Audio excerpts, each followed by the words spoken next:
বিসমিল্লাহ।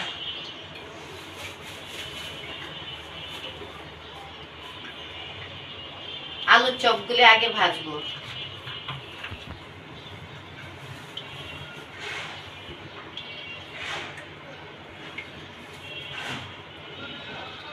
আলুগুলি দিয়ে নিলাম বেসনের ভিতরে।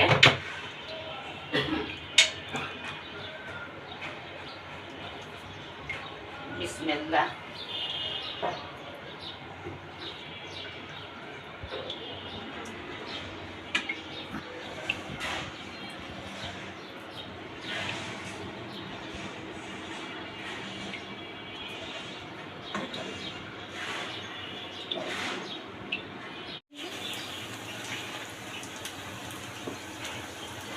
আম্মু নামাজে চলে গেছে, এই জন্য আমি তুলে নিই আলুর চপগুলো।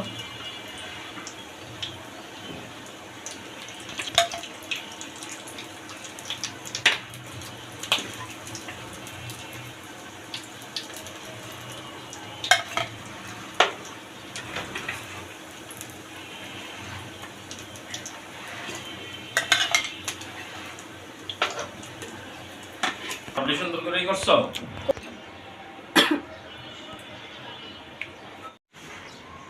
এই যে আমি এখন ধনিয়া পাতার পাকোড়াটা করব। বড় বড় ধনিয়া পাতা দেখছি না, এই জন্য ভাবলাম একটু করি।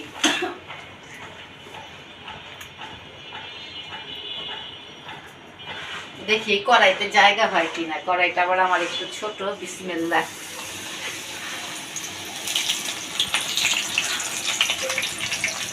এই যে আরেকটা দিয়ে দেই।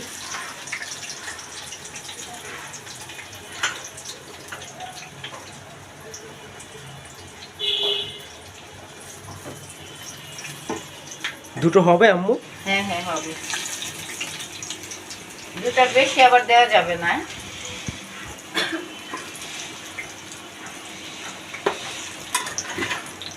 বাবা দেখো কত বড় বড় হয়েছে।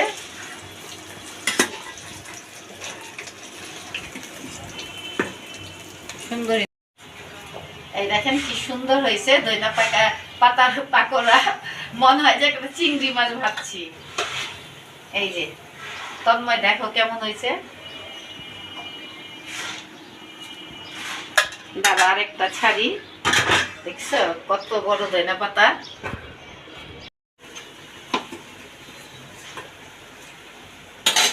আমার ধনিয়া পাতার পাকোড়া হয়ে গেছে। দেখেন দেখতে কি সুন্দর লোভনীয় লাগতেছে।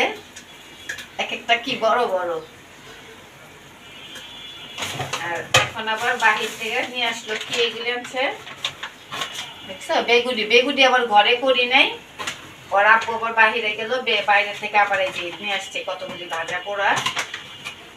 আল্লাহ এগুলি আবার নিয়ে আসছে এই সবজি দেখছো। এগুলি আমার কোনো দরকার ছিল?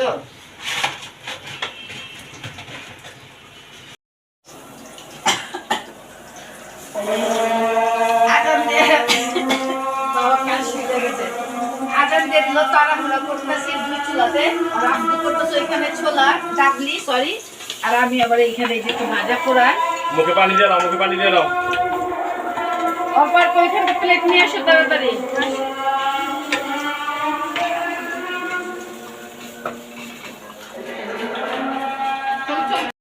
আমাদের সারামণি আমি অনেক মিস করি।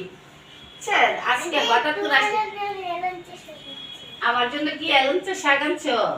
এটাতে কি করবো এলঞ্চা শাক দিয়ে? পাকোড়া। অনেকেই দেখে থাকবেন এলঞ্চা শাক। এই যে শাকটা মানে একটু তিতা তিতা লাগে, তারপরও আজকে ভাবতেছি যে কি পাকোড়া করবো এই শাকটা দিয়ে।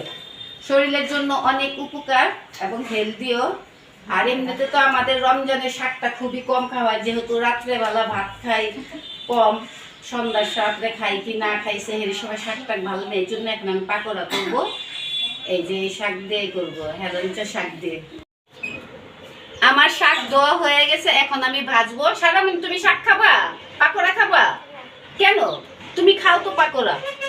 এখন আমি পাকোড়াটা ভাজবো। দাঁড়াও, এই যে একটা সারামণিরা নিয়েই ছাড়ি একটা পাকোড়া আমি। মেহেরিমা খাবা? মেহেরিমা তুমি এটা হাতে নাও। দাঁড়াও, উঁচু উঁচু ওইটা নাও, প্লেটটা নাও। এটা আমার নাতনি হয় সম্পর্কে। বিসমিল্লাহ। একটা এই যে পাকোড়া ছেড়ে দিলাম। কে খাবে এই পাকোড়াটা? তুমি? আল্লাহ, তুমি খেলে তুমি একটা ভাজো তো দেখি, বাঁচতে পারবা? হ্যাঁ দেখছো বাঁচতে পারবো। মেহেরিমা প্লেট নিয়ে আগে থেকে দাঁড়া রয়েছে, দেখছো?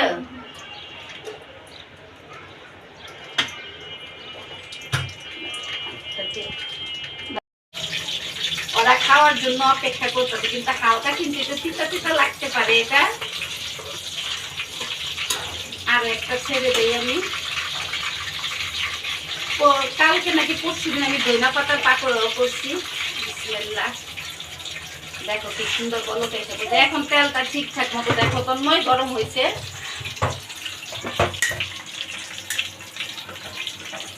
এটা উল্টে দেই। এই যে রইলা তোমরা, আমি যা হারে সারার থেকে একটা কম বাট কম তো আমি লইতে পারবো না। একটা কম বাট দিই। হ্যাঁ মনে করি, মনে করি। ওই শাকের পাকোড়া হয়ে গেছে, এখন আমি ডিম চপগুলি ভাজবো। মেহেরিমা দিয়ে দেই। বিসমিল্লাহ।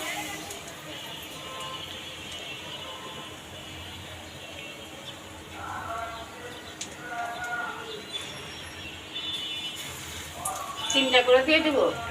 হ্যাঁ দাও, হবে তো। কে খাবে এটা? মেহেরিমা খাবে। এখন খা একটা, একটা খা। কাঁচা কাঁচাটা খাওয়া যায় তো। তেলটা এখন সুন্দর গরম হয়েছে।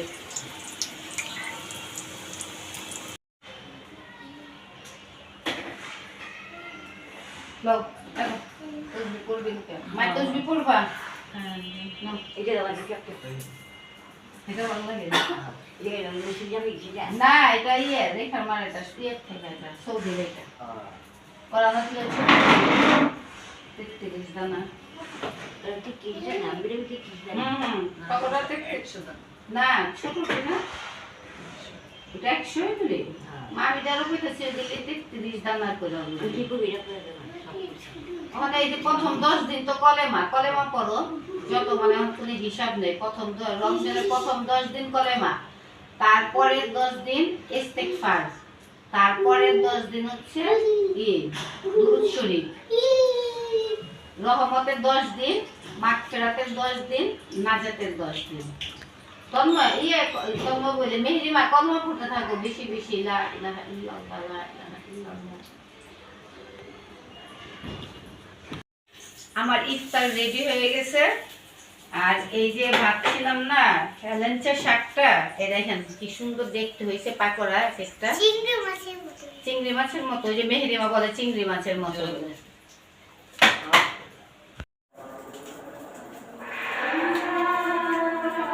আর